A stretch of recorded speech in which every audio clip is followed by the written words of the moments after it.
प्रेम से बोलिए गुरु घासीदास बाबा की बोलो सतनाम पुरस्पिता की बोलो सतनाम धर्म की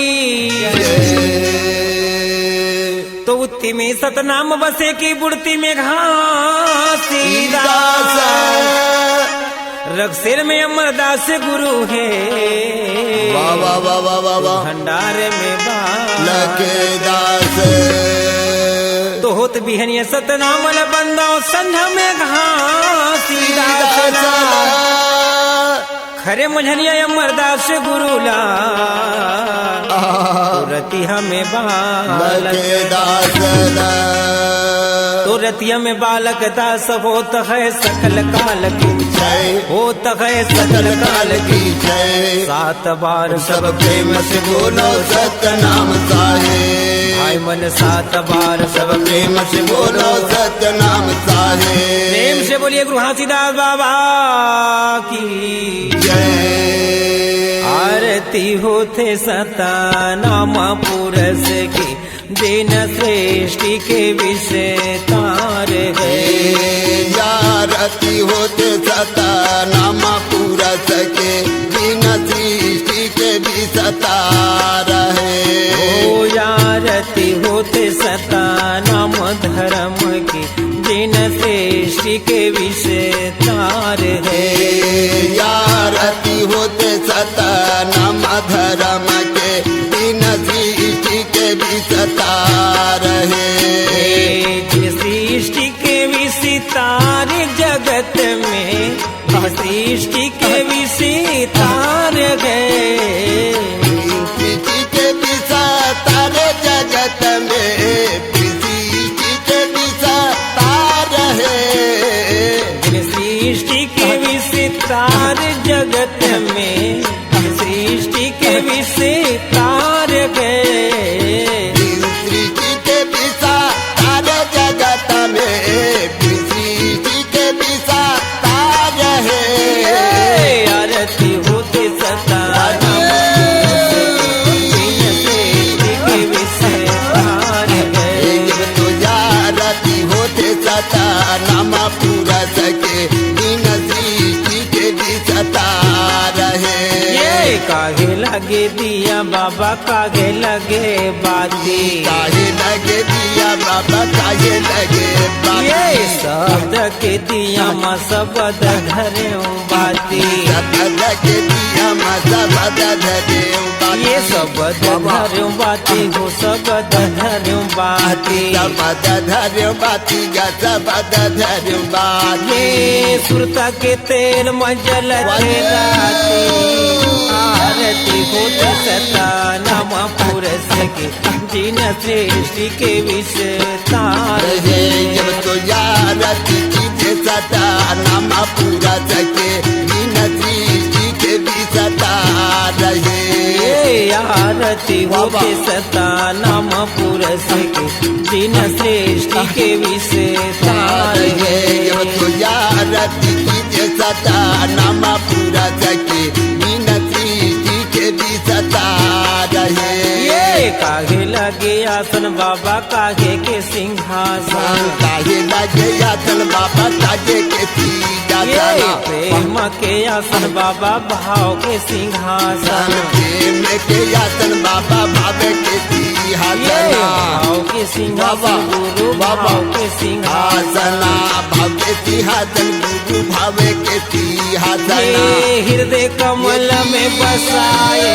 रहे आरती होते सतनाम पुरस के दिन सृष्टि के विस्तार है जब तो आरती होते सतनाम पुरस के दिन सृष्टि के विस्तार है लेन देन बर कछुनिए बाबा मोल लेन देन बर कछुनिए बाबा मोल लेन देन बर कछुनिए गुरु मोल लेन देन बर कछुनिए गुरु कुछ नहीं बाबा मोर कुछ नहीं गुरु मोर कुछ नहीं गुरु मोर कुछ नहीं बाबा मोर तर मन धन ल चढ़ाए आरती होते सतनाम पुरस के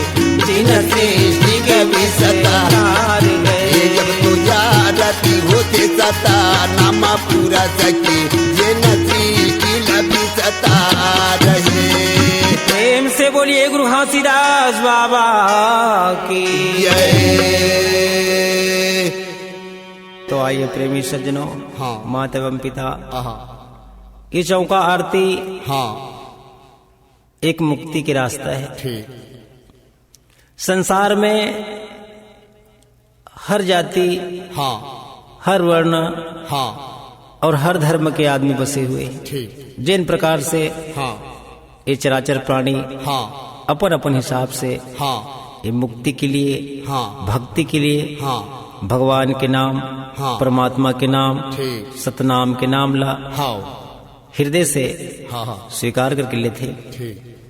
जिन प्रकार के हर धर्म में आहा, एक मुक्ति के मार्ग बना के, जैसे रामायण, गीता, भागवत, पुराण, हाँ वही प्रकार से हम सतनाम धर्म में हाँ कोनो प्रकार के भेद तो नहीं है। नहीं। बाबा गुरु घासीदास के बोल है, हाँ। सब कहता कागज के लेखी और मैं कहता यक देखी, आहा। भवसागर की अंधकार को निकाल के फेंकी। बाबा गुरु घासीदास के संदेश है हाँ जी। कि भाई संसार में हाँ लिखे पढ़े हाँ और कहे बोले बात में हाँ जी। विश्वास नहीं। नहीं ये नहीं आंखें में देखो तेला मानो, मानो। और आंखें में नहीं देखो तेला हाँ जी। मत मानो। ठीक। कहे बोले झूठ लबारी खिला खोले। हाँ भाई। तो बाबा जी सच्चा बात ला, हाँ। सत रास्ता ला, हाँ। आंखी में दिखा के, हाँ सत ला बता के, हाँ। ये संसार ले एक विश्वास दिलाए काम करी, बहुत बढ़िया। सत रास्ता बता के काम करी। ठीक। बाबा गुरु घासीदास जी आहा, एक सतनामी समाज के नहीं, नहीं नहीं। ये संसार के उद्धार के लिए, हाँ भाई। ये विश्व के उद्धार के लिए आगे ये चौका आरती की एक रूप बता। हाँ भाई। जिन चौका आरती है छोटे रूप में, बड़े रूप में, मंझला रूप में, हाँ। कोनो प्रकार से न पढ़ाई जा सकती। वाह वाह। ये चौका इतना साक्षात है, बहुत बढ़िया। जिला घर में, हाँ। बाग में, बगीचा में, हाँ खेती में, खार में, हाँ। जहाँ पर भी पवित्र स्थान मिले वहाँ एक चीज होकर के ये चौका आरती में पढ़ाई जा सकती। हाँ भाई। जिन चौका आरती की पढ़ाई से, हाँ। जिन सतनाम के साथ जोत जलाए से, हाँ भाई। वो घर के, हाँ वो मन के, हाँ वो आत्मा के पवित्रता आहा। एक जन्म लोग कौन का है, 7 जन्म तक बर प्रकाशमय हो जाते। बरत रखे। ठीक। चौका आरती में कोनो राजा महाराजा, हाँ देश विदेश, नहीं। गौटिया पटेल की कहानी सुने बर कहते थे मन नहीं मिला ये में कहाँ मिला। ये में कहानी मिलते मात्र हाँ मुक्ति की कहानी। वाह वाह। इन मुक्ति के बाद ला हाँ बड़े बड़े देवी देवता, हाँ। ऋषि मुनिमन, हाँ। हजारों साल तपस्या करके प्राप्त नहीं कर पाते, पल भर में हाँ। कहे सत्य नाम सही नाम नाम नहीं, नहीं। और दूसर नाम नहीं को, एक बार सतनाम कहे से ये चूला अमर पद हो। तो सतनाम के नाम ला, हाँ। एक ही बार ले। वाह वाह। कैसे ले मां? कैसे? तो सतनाम को सब जपे की महगू जपे न कोई, कोई कोई कोई। आहा, एक बार महगू जपो वाह, तो वाह, वाह, सुफल मनो। रथा हो। मन से, हाँ जी। तन और मन, मन। धन, ये तीनों चीज ला एक में मिला के मिलायल ये पड़ी। सतनाम के नाम ला एक बार स्मरण कर। हाँ जिन नाम के ले मां, हाँ ये तन और मन सबो शुद्ध हो जाए। ठीक। तो वो सतनाम के ज्ञान ला बता के, वो सतरस्ता ला बता के, हाँ। एवं मुक्ति की बात ला बताई। वाह वाह। जब जब संकट हुई संसार में, आहा, हर जीव के ऊपर में, हाँ। पशु पंछी कीड़ा मकोड़ा मानव को भी प्राणी के ऊपर में, वाह। तब तब बाबा जी कोनो न कोनो भेष बना के, कोनो न कोनो रूप बना के वहां जाके ओकर मुक्ति के उद्धार करे, जय हो जय हो। ओकर जीवन के उद्धार करे। आहा हा हा।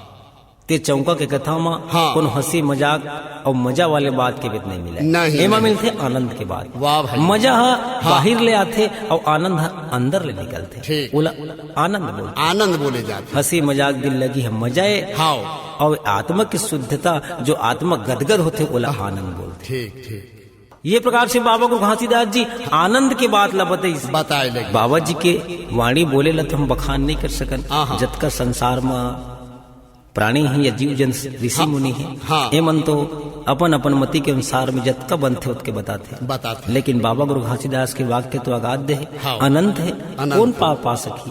ठीक। फिर भी से छोटे मुंह बड़े बात, वाह। आओ छोटे से कथा सृष्टि के विस्तार ला लेके, हाँ। इस सृष्टि के विस्तार ला करबो। जय। बोले गुरु घासीदास बाबा की जय। नाम पुरुष पिता की जय। तो नहीं धरती यौ नहीं आकाशा ता दिन पुरुष कहा रहवासा। कहाँ है? कौन शब्द में जीव निर्माई हे सतराम परम पिता परमात्मा। संसार नहीं धरती नहीं आकाश, जब धरती आकाश पानी पवन प्रकाश नहीं रही तो संसार कहाँ रही कैसे मिलते लगा। कहाँ है? बाबा गुरु घासीदास हजारों लाखों करोड़ों संत के समक्ष में सृष्टि की विस्तार के वेद ला बताए लगी। जय भैया। तो हर वेद में बताए, हाँ। हर ग्रंथ में बताए, वाह वाह। रामायण में बताए सृष्टि की विस्तार, हाँ जी। हिंदू धर्म में बताए सृष्टि की विस्तार ला। हाँ जी। कि सिर सागर में विष्णु सोए लक्ष्मी पैर दबाए, नाभि कमल से ब्रह्मा निकले नारद बेन बजाए। बजाजे ये तोड़ के विवेक करित कबीरदास जी भी बताइस। हो। अपन भाषा में कबीरदास सृष्टि की विस्तार बताइस। वाह भाई। कि जल बीच कमल कमल बीच कलिया, कलिया में भंवरा लुभाए रहे, मेरे नैनों में सागे छाए रहे। वाह वाह वाह। बाबा गुरु घासीदास जी कलयुग में आके बोला भांज के बताई, विवेक करके बताई। हाँ भाई। प्रथम बूंद सुनसान ही किन्ना, दूसरा बूंद क्रुम भान कमठ शेष निर्माऊ, तीसरा बूंद खांसी प्रगयु सुखद सासत लोक पठेऊ। एक बूंद से। हाँ भाई। तो जब एक बूंद से निर्माण करी संसार विसागर के, हाँ। तो बूंद कहाँ पर से आई से? कहाँ से? सन बूंदे वहाँ कैसा ने? बाबा गुरु घासीदास जी बताई कि जब ये शरीर काया देश विदेश ब्रह्मांड में बनी, तब संसार रूपी सागर के निर्माण कहाँ से उत्पत्ति करी? कहाँ से? बाबा गुरु घासीदास जी बताए। बोलिए गुरु घासीदास बाबा की, बोलो सतनाम पुरुष पिता की। गुरु जी को पहुँचे बंद गिरे भाई, बंद गिरे भाई, कोटि कोटि प्रणाम हो। क्रीट भृंग जीव तारी हो, गुरु करी हो संत समान। गुरु हमारे परमात्मा, हमारे भाई संत हमारे जीव हो। रोम रोम प्रतिबस रहो सागे जस माखन में जीव हो। श्री गुरु घासीदास के भाई चरणों में करो प्रणाम हो। श्रोत मंडली प्रेम से की सब कही हो सतनाम हो। तो सब कही हो सतनाम होत है सकल काल के जय, होत है सकल काल के जय। 7 बार सब प्रेम से बोलो सतनाम साहे भाई मन, 7 बार सब प्रेम से बोलो सतनाम साहे। प्रेम से बोलिए गुरु घासीदास बाबा की। बाबा दिव्य ज्योति हो प्रकाश, हो गुरु दिव्य ज्योति हो प्रकाश। विराजो गुरु जी आसन में नाम। बाबा दिव्य ज्योति हो प्रकाश, विराजा गुरु जी आसन में ना। ओ बाबा दिव्य ज्योति हो प्रकाश, ओ गुरु दिव्य ज्योति हो प्रकाश। विराजो गुरु जी आसन में नाम। बाबा दिव्य ज्योति हो प्रकाश, विराजा गुरु आसन में ना। विराजो बाबा आसन में साहे, विराजो गुरु जी आसन में ना। विराजा गुरु आसन में बाबा, विराजा साहे आसन में ना। ये विराजो बाबा आसन में साहे, विराजो गुरु जी आसन में ना। विराजा गुरु आसन में जाके, विराजा बाबा आसन में ना। बाबा दिव्य ज्योति हो प्रकाश, विराजो गुरु जी आसन में ना। बाबा दिव्य ज्योति हो प्रकाश, विराजा गुरु आसन में ना। गुरु दिव्य ज्योति हो प्रकाश, विराजो गुरु जी आसन में ना।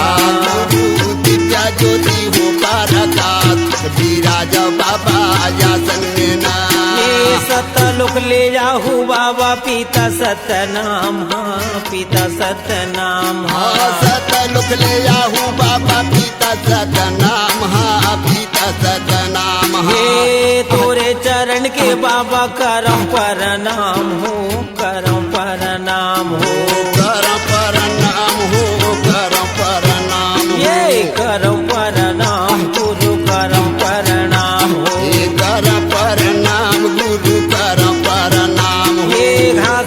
से बाबा याहू गिरतपुरी धाम ले, गिरतपुरी धाम ले, गिरतपुरी धाम ले, गिरतपुरी धाम ले। तोरे चरण के गुरु करम प्रणाम हो, करम प्रणाम हो, करम प्रणाम हो, करम प्रणाम हो। हे अमरदास गुरु यावे चटुआपुरी धाम ले, चटुआपुरी धाम ले, चटुआपुरी धाम ले, चटुआपुरी धाम ले। तोरे चरण के बाबा करम प्रणाम हो, करम प्रणाम हो, करम प्रणाम हो, करम प्रणाम हो। हे बालक दास बाबा यावे भंडारपुरी धाम ले, भंडारपुरी धाम ले, भंडारपुरी धाम ले, भंडारपुरी धाम ले। तोरे चरण के गुरु करम प्रणाम हो, करम प्रणाम हे, करम प्रणाम ये, करम प्रणाम ये।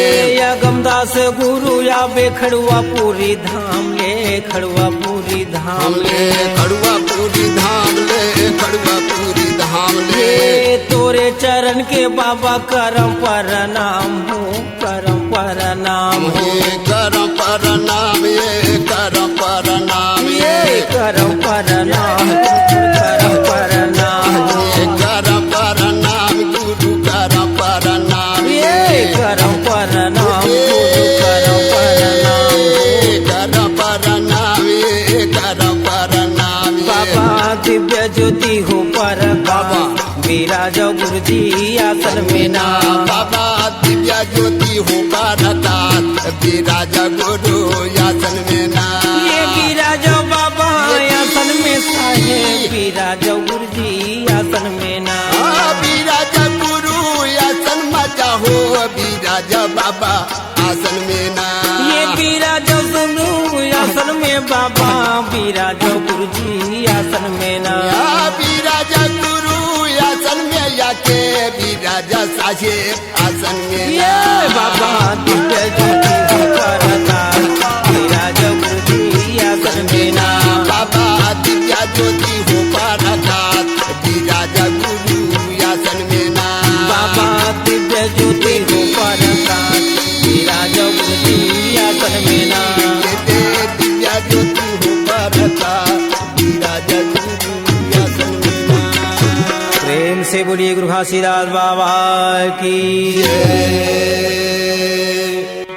प्रेमी संत समाज, हाँ माता एवं पिता, धर्मभागी श्रोता समाज, वाह आज के ये सुंदर अमृतमयी ठीक कथा श्री गुरु घासीदास परम पूज्य यह चौका आरती में गांव समाज के सभी आदरणीय संत समाज, ऋषि मुनि, साधु संत, ज्ञानी अज्ञानी, हाँ ये सब बोला सादर आमंत्रण यथा स्थान आकर के विराजमान हो भाई। और परम पूज्य गुरु घासीदास बाबा जी के जीवन चरित्र के रस अमृत पी करके अपन जीवन कृतार्थ करें। बहुत बढ़िया बात। यही आशा के साथ में हाँ ये चौका के कार्यक्रम आरम्भ करे जाते। तो आओ हम सब मिल करके परम पूज्य गुरु घासीदास बाबा जी के चरण बिंद में नमन करते हुए ये चौका आरती आरम्भ करबो। प्रेम से बोलिए गुरु घासीदास बाबा की जय। गगन मंडिल मतोरे बासा हो संतो भाई, गगन मंडिल मतोरे बासा। गगन मंडिल मतोरे बासा हो संतो भाई, गगन मंडिल मतोरे बासा। गगन मंडिल मतोरे बासा हो संतो भाई, गगन मंडिल मतोरे बासा। गगन मंडिल मतोरे बासा हो संतो भाई, गगन मंडिल मतोरे बासा। बासा बासा हो संतो भाई, गगन मंडिल मतोरे बासा। बासा बासा हो संतो भाई, गगन मंडिल मतोरे बासा। गगन मंडिल मतोरे बासा हो संत भाई, गगन मंडिल मतोरे बासा। बासा बासा हो संत भाई, बासा थे मैं का जाना कुकरा बासा। सबो जत का प्राणी है जीव जंतु तेकर सबके बासा। ये ब्रह्मांड में, ये ब्रह्मांड में बासा बासा हो संत भाई, गगन मंडिल में तोर बासा। 2 बार बोली बाबा जी बासा बासा। जय हो जय हो जय हो। ये आत्मा के अंदर में रहने वाले की भी बास। हाँ अब ये संसार में बिना आत्मा के रहने वाले की भी बास ही जतका दुनिया में हमारा नजर में दिखत ततका सबके दोनों पक्ष के बात निर्गुण के भी सरगुण के भी हाँ जी सबके बात है ब्रह्मांड से उत्पन्न हो। तो सतनाम परमपिता परमात्मा के संदेश ला बाबा गुरु घासीदास जी बताए लगी बासा बासा हो संतो भाई गगन मंडल मतोरे बासा बासा बासा हो संतो भाई गगन मंडल मतोरे करत परा कासा हो संतो भाई गगन मंडल मतोरे बासा दिव्या करत परा कासा हो संतो भाई गगन मंडल मतोरे बासा ये प्रकाश कैसर रही से लाइट का रही सो है जब गगन में प्रकाश देती है तेन प्रकाश कैसे रही या ये बरत कहे तो प्रकाश हा ये सूर्य नारायण जो वो है ना तेकर असस 1 करोड़ सूर्य प्रकाश होकर 1 रोम मरी। ओहो तो ऐसा में बात है एक ठन सूर्य नारायण के प्रकाश में तो आदमी जर भुंजाए बरोबर हो जाते 1 करोड़ सूर्य के प्रकाश हा 1 रोम मरीता वह संसार कैसे जलने के आराम से रोटी कसे का जेती तो वैसा प्रकाश न है प्रकाश शीतल प्रकाश है चंद्रमा के प्रकाश लेकिन ये प्रकाश के तेजस्मा ये जीव धारण कर लेते वो प्रकाश में जीव धारण नहीं होगा। वाह भैया तो कैसन प्रकाश है तेला बताओ कर रंग रूपला कैसा ने गढ़ मोरे गगन सूरत मोरे चौका गढ़ मोरे गगन सूरत मोरे चौका गढ़ मोरे गगन सूरत मोरे चौका गढ़ मोरे गंगा सूरत मोरे चौका ऐसा नहीं है तुहार शहर भाई नहीं हाथ गोड़ मुंह कान नाक आखिर सबो सुंदर जगर जगर बरत चाहे कुछ प्राणी रहा लेकिन मैं वो सबो प्राणी से अलग हूँ भाई महू अलग हूँ मोर है कैसे नहीं जानता गढ़ मोरे गगन सूरत मोरे चौका गगन बराबर है जैसे कि गगन में कुछ नहीं दिखे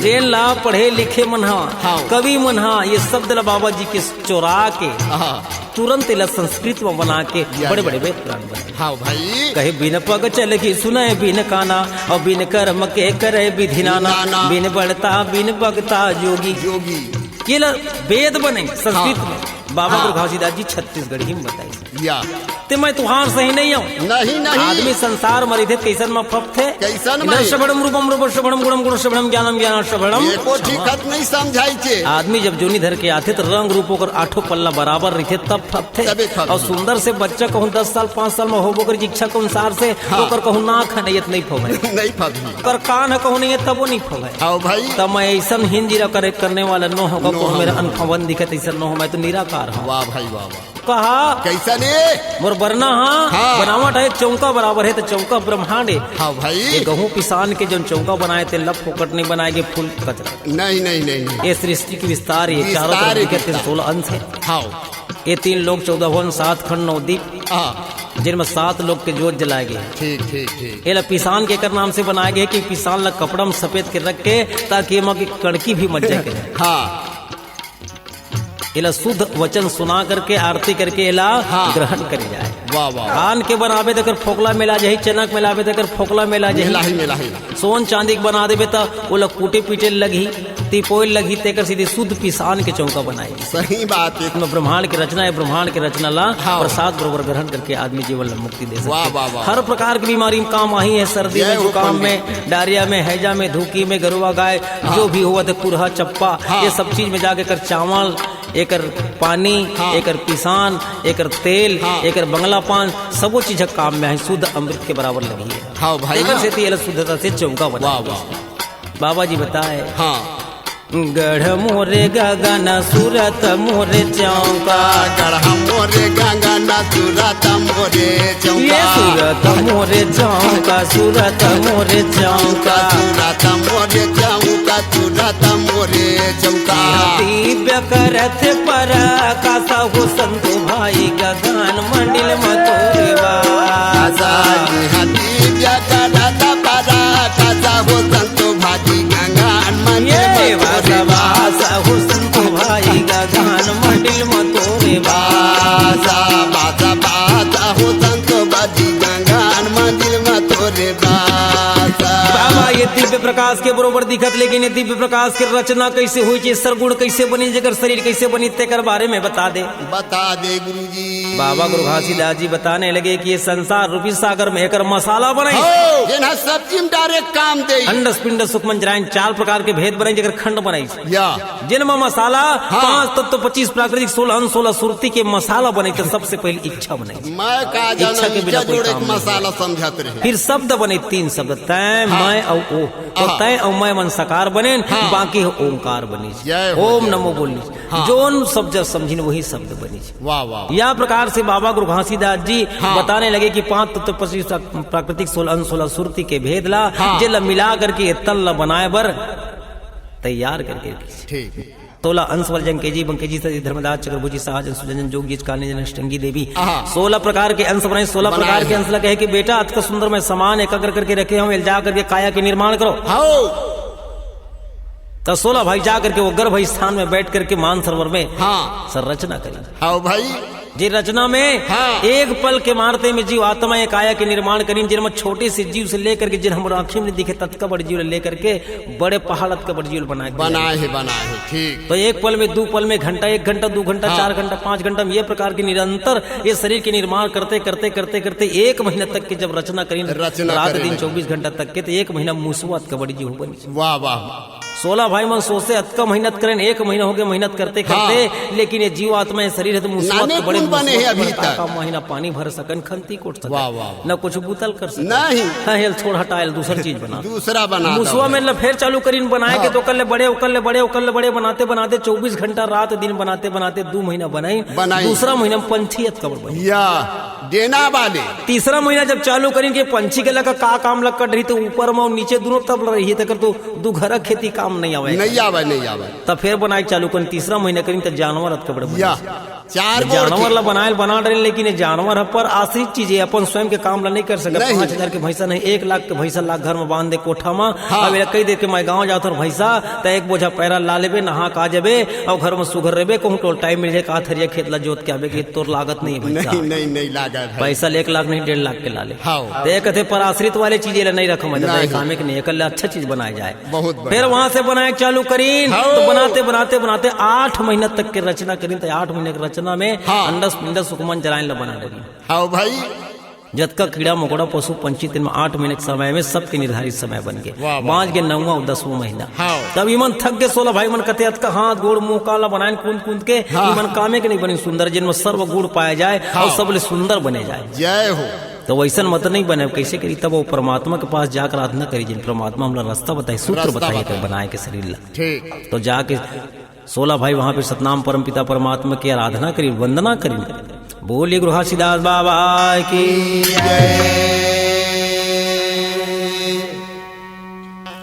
तो 16 भाई मिल करके वहां पर सतनाम परम पिता परमात्मा की आराधना करे, लेकिन हाथ जोड़ के नमन करेंगे। वाह। बंदो हो सतगुरु तोरे चरण, सुमेरा हो सतनाम तोरे चरना। बंदा हो सतगुरु तोरे चरना, सुमरा हो सतनाम तोरे चरना। बंदा हो सतगुरु तोरे चरण, सुमेरा हो सतनाम तोरे चरना। बंदा हो सतगुरु तोरे चरना, सुमरा हो सतनाम तोरे चरना। सर्व सर्व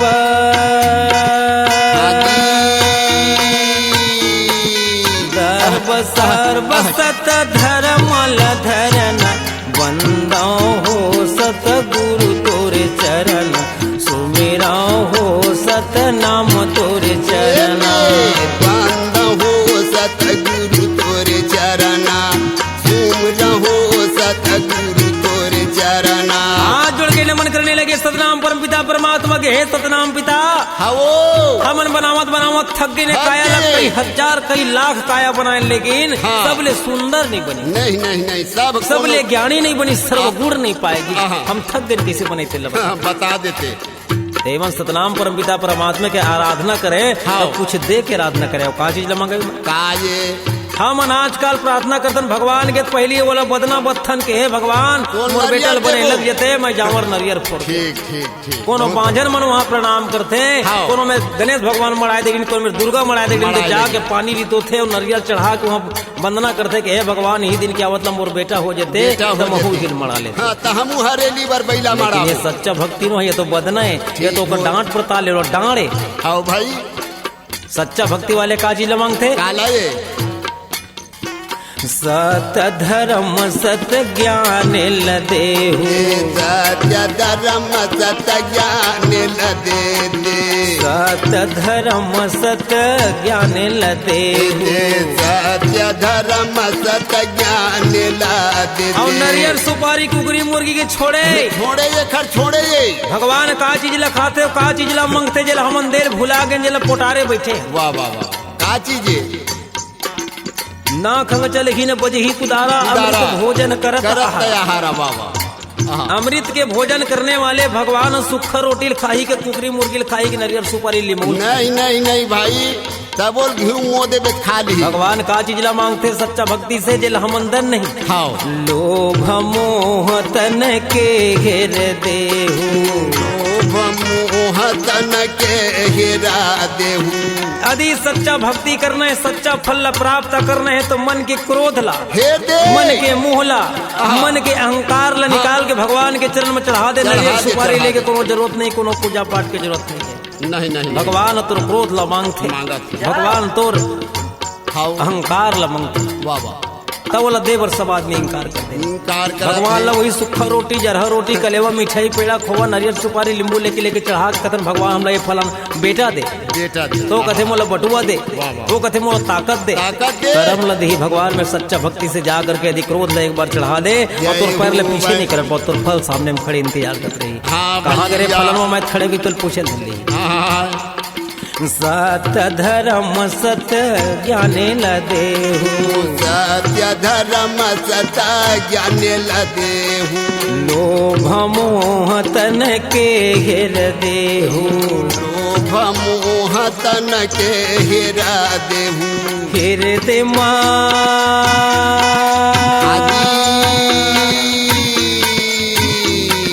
घेर दे सत्य दरब धर देहु वंदो हो सतगुरु तोरे चरण सुमेरा हो सतनाम तोरे चरना बंदा हो सतगुरु तोरे चरना सुमरा हो सतगुरु तोरे चरना सतनाम परम पिता परमात्मा की इससे आराधना करीन प्रार्थना करीन में सतनाम परम पिता परमात्मा साक्षात प्रकट होकर के आकाशवाणी आवाज दिले कि बेटा है संसार में सब चीज बना लेकिन सुंदर चीज नहीं बना नहीं बनाए नहीं तो बनाए सुंदर गड़बड़ चीज कर का है दी। तेल बता पिता ओकर सूत्र बता कैसे बनी तेल कैसे तब कहे जल चर थल चर नभ चर नाना और सबसे उत्तम मनुष्य तन जाना मानुष बनाओ बेटा तबे काम है बनी मानुष बनाए पर हमार में ओकर साचा नहीं सामग्री नहीं कैसे बनाई तेल हाँ तब हंता गणतंत्री भय भैंस टंगी रूप 8 कलर याड भुजा हे थर थर कांपे भू हंता बनाते बनाते हंसली बनाई दिला नारी कथे स्त्री कथे हाँ ये स्त्री ला बनाई की स्त्री बना कथे बेटा ये साचा है ओकरे में बनाओ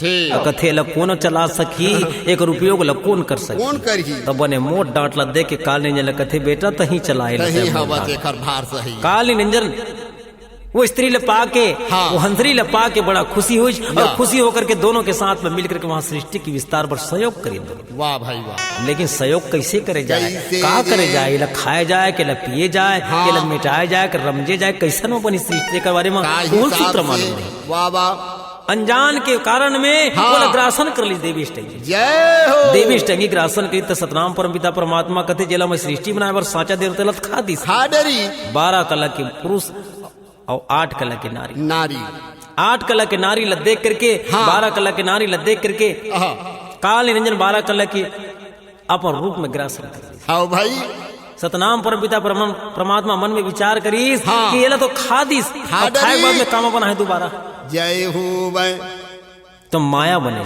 माया से माया वाह। माया के 4,84,000 फांसा सर्दी खांसी हैजा धुकी सिंदरी मटाना जतका संसार में मरे की चीज है हाँ। तत्का हम माया के रूप जय। तो 4,84,000 प्रकार के ओकर फांसा बना के ओला सुंदर से सजा के काली ने देखे इस मोहित हुए कते पीता एलते मोला दे मोला दे दे कथेल तोल नहीं दा बेटा एक नहीं। चीज देते खाड़ नहीं एलते मोल देबे तब मोला में देबे स्वीचिल तबे बना काम हम और बनी थोड़े बर तो बनाए फुंदरला हाँ। एले धर के दी तक काली ने माया में ग्रस्त हो गए जय हो तो खांसी आई जमहासी आई निंद्रा आई अलसता आई जिनमें जमहाई से मुंह खुल गए तब 8 कला के नारी ले 16 कला के बने 12 कला के पुरुष या। 4 कला के ओभर बना के घर बना दी नारी ले प्रकट कर दिले देख के विश्व मोहनी रूप लकाली ने मोहित हो गए तब या। आकर्षित होकर कृष्ण में सहयोग करी से आहा सहयोग से हाँ। दोनों के मंथन से ये संसार रूपी सागर में प्रथम बूंद सुन सा नहीं किन्हा किन्हा, दूसर किन्हा। बूंद कुर्भांड कमट से सनिरमाऊ माऊ। तीसर बूंद घासी पर गई वो सुगंसा सतलोक पठायो ओमा के एक बूंद से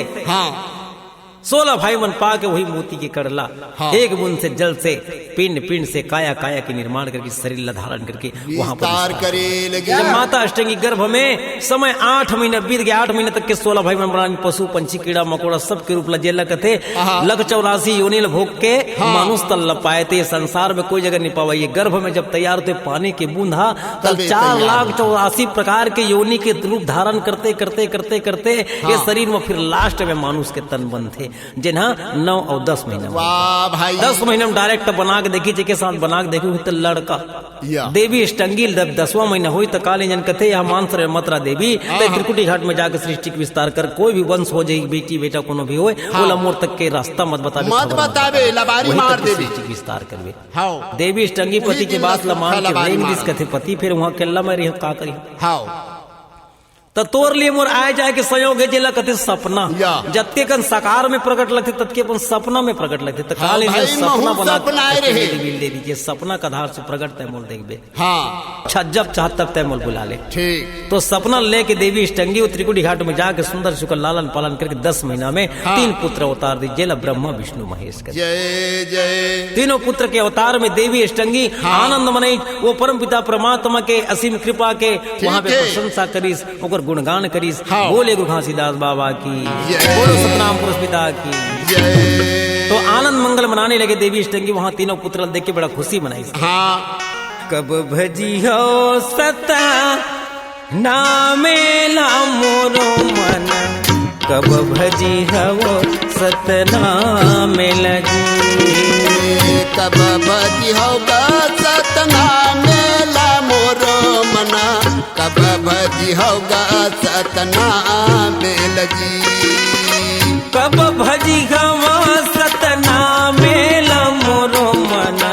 कब भजी गवो सतना मेला जी कब भजी होगा सतना मेला मोरो मना कब भजी होगा सतना मेला जी सतना मेला मोरो मना कब भजी गवो सतना मेला जी सतना मेला मोरो मना कब भजी हो सतना मेल जी सतना मेला मोरो मना कब भजी गवो सतना मेला जी सतना मेला मोरो मना कब भजी होगा सतना मेल जी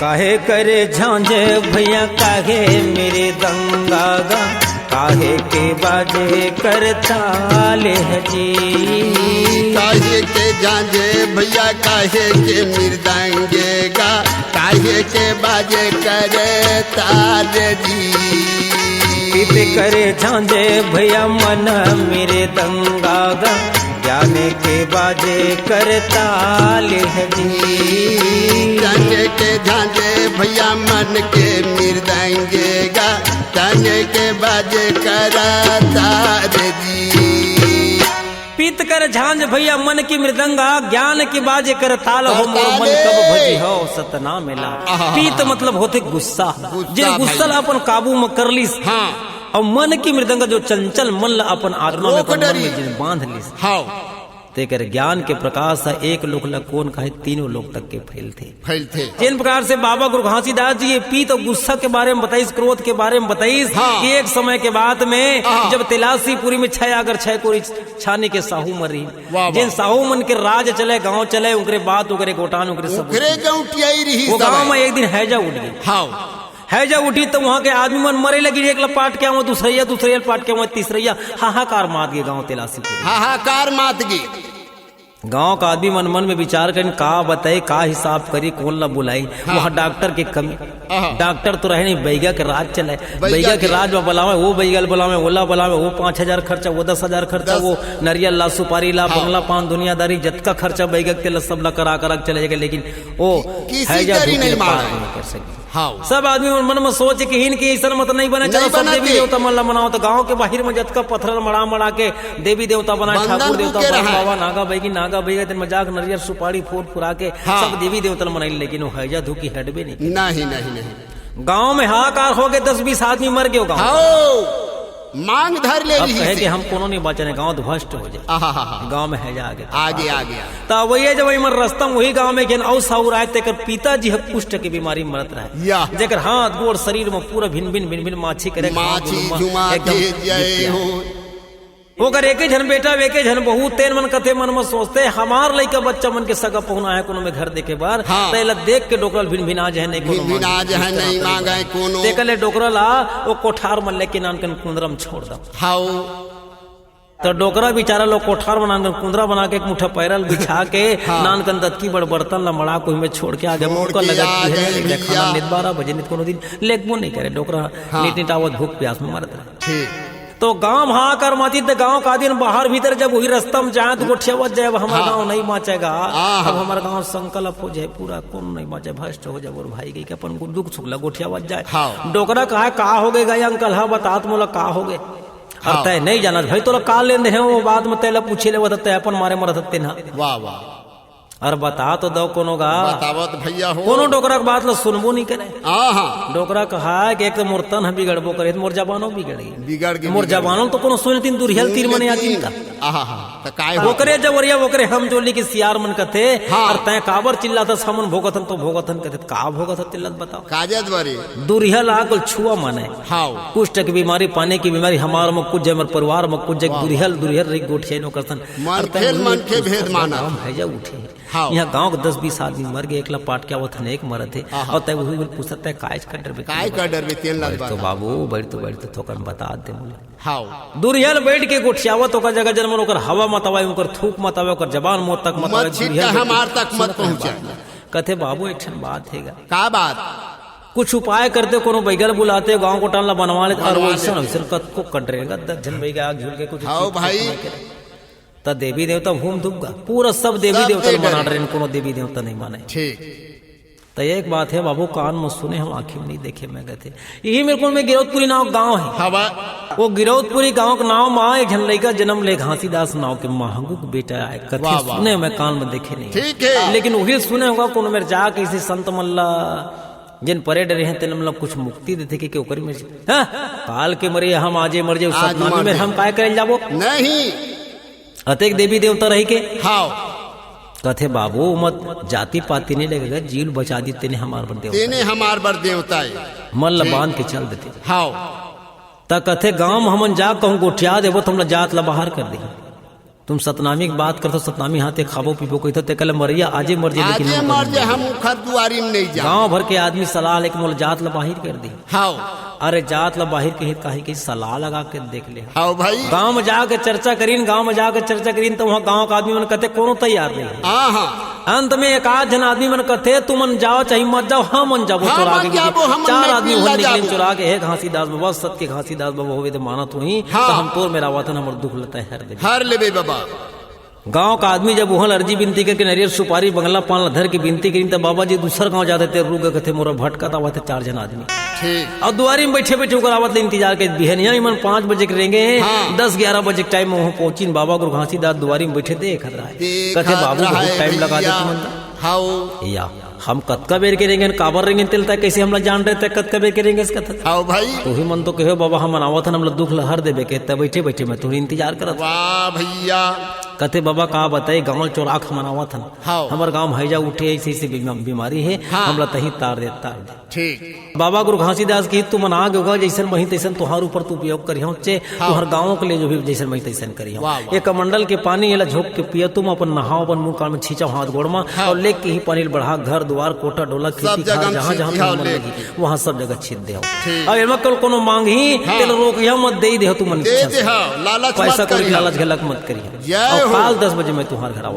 भैया बाबा गुरु घासीदास के बचन सुन के जब अमृत पानी पीन तो ऐसी उमला लगी जना मना 10-5 किलो वजन ला 1 कुंडल के वजन ला मुड़ में बोहे रहे उतार के मड़ात हरू लगते तत्के पर हरू लगी हरे हरे भैया पानी पिए मतलब पन हरू लगी इसको जनी बीमारी भाग जाए का विश्वास करके बाबा गुरु घासीदास के नमन करीन प्रणाम करीन और भंडार तेलासी पूरी कर लेंगे और जा करके अपन अपन घर में लड़का बच्चा परिवार ला सब ला पिलाइन कोठी डोली खेती खार घर द्वार सब में पानी छींचत की ऐसे लगी जुगर घर जाए मना आजे पूजा पाठ हो इसका तत्कापन लगे चूजर लगे ओकर बाद ला सुन के दूसर पड़ोसी ने कहते कैसे तुम्हार घर बने लग का बात है का लड़का मिले लड़के मेरे पूछा कैसे कौन जानी कहाँ पानी रही हमारा बाबू ते लद्दी सब पियन घर भर पिए हन मैं पीला ओहू मन कथे बने लगी एक देख के वो ओकल देख के वो गांव भर सबके बीमारी होए लगी सब आनंद होगी कथे भले काही रहा देवता देवते हमर जीव बचा दी तो ही हमार साक्षात एक बार तो देवता को मन दर्शन कर लेते नो भगवान के वो गुरु के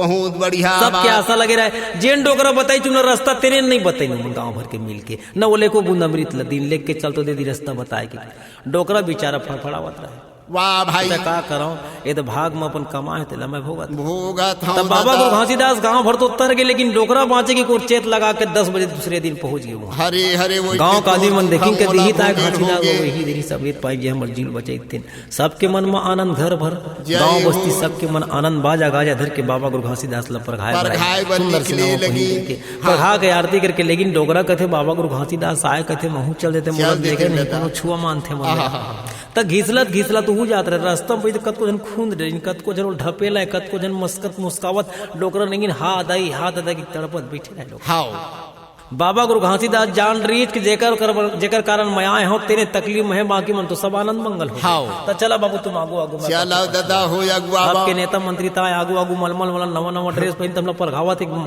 माला पहनावत हार पहनावत नाश्ता पानी करत मलमल आगू जाए लेकिन गुरु मन के नियम रीत पाछू जाए सब तुम रहेगा मैं पाछू मावत बाबा गुरु घासीदास जी पाछू जात इस गांव बाजा गाजा धर के सब प्रकाश जा सब आगू में रहीन है डोकरा जौती में फिर खून कर चढ़ी डोकरा आदत पड़े रहे अल्लाह बाबा गुरु घासीदास जी वही में लनाकत रहते एक ठन पाँव वो पार एक ठन पाँव वही पर नजर लगी बाबा घासीदास गोढ़ा लग गए डोकरा ऊपर अतकापन लगी जन्म मना के 10-5 कुंटल के वजन लथक के मारत रहते ना हरू होकर अतकापन डोकरा पटाक उठ गए बाबा घासीदास के पाछू मारे तेने पकड़ा के टप ले पकड़ लिया वाह भाई बाबा गुरु घास कहते छोड़ नहीं छोड़ा दादा तोर ना के मत का पर मोल हरू लगे को जाने तोर का गुड़े तोला पांव पड़ियो तोर चरण धोवा पियो ना जाने मोर जिंदगी का होई देकर छोड़ कैसे नहीं बाबा गुरु घासीदास कहते मोर काबिल नहीं ना मैं तोर काबिल नहीं आऊं कैसे बोले गुरु घासीदास बाबा की